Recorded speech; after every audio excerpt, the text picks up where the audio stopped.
¿Y entonces qué te dijo? Que tengo que entregar el informe el lunes. Pues te espera una semana dura. Sí. ¿Y tú qué tal?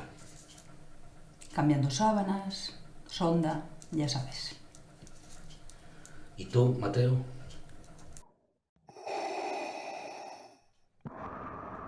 Mateo, te está hablando tu padre.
Mateo, ¿qué haces aquí a estas horas?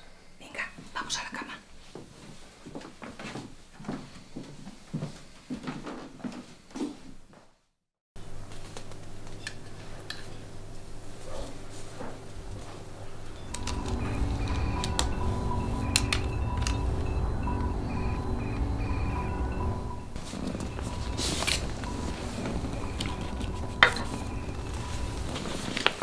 En esta habitación ya no caben más máquinas.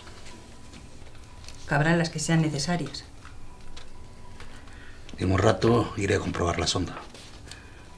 Pues hay que comprar más suero y más gasas. Luego tendré que hacer otro pedido.